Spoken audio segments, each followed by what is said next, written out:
আজি আমি মহামান্য উচ্চতম ন্যায়ালয়ৰ মুখ্য ন্যায়াধীশগৰাকীক এটা স্মাৰক পত্ৰৰ জৰিয়তে অসমৰ শেহতীয়া পৰিস্থিতি সম্পৰ্কে আমি অৱগত কৰিলোঁ।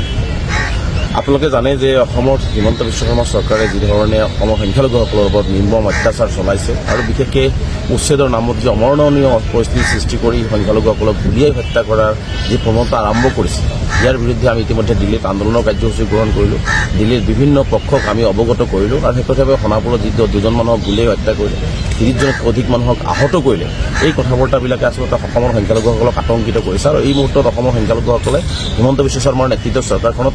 নিৰাপত্তাহীনতাত ভুগিছে। গতিকে আমি নিৰাপত্তাহীনতাত ভোগাৰ কাৰণে আজি নিৰাপত্তা বিচাৰি আজি মহামান্য উচ্চতম ন্যায়ালয়ৰ মুখ্য ন্যায়াধীশগৰাকীৰ ওচৰলৈ আমি আহিছোঁ আৰু আমি লিখিত আকাৰে আমাৰ স্মাৰক পত্ৰ আমি আজি জমা দিছোঁ। আমি আশাবাদী যে অসমৰ সংখ্যালঘু সমাজে আজি দীৰ্ঘদিনৰ পৰা হিমন্ত বিশ্ব চৰকাৰ অহাৰ পিছৰ পৰা যি ধৰণে যাযাবৰী জীৱন যাপন কৰি আছে, যি ধৰণে অন্যায় ভোগ কৰি আছে, যি ধৰণে পুলিচৰ গুলীত আমাৰ মানুহ নিহত হ'বলগীয়া হৈছে, যি ধৰণে মানুহক মুকলি আকাশৰ তললৈ উচ্ছেদৰ নামত ঠেলি দি পেলাই অত্যাচাৰ কৰা হৈছে, গতিকে আটাইবোৰ কথা আমি লিখিত আকাৰে জনাইছোঁ আৰু আশা কৰিম যে মহামান্য উচ্চতম ন্যায়ালয় যিহেতু আমি এইখন চৰকাৰৰ নেতৃত্বত নিৰাপদ নহয় আৰু নিৰাপত্তাহীনতাত আজি অসমৰ মুছলমানসকল বা সংখ্যালঘুসকল আজি ভুগিছে, গতিকে আমি মহামান্য উচ্চতম ন্যায়ালয়ৰ মুখ্য ন্যায়াধীশগৰাকীৰ পৰা আমি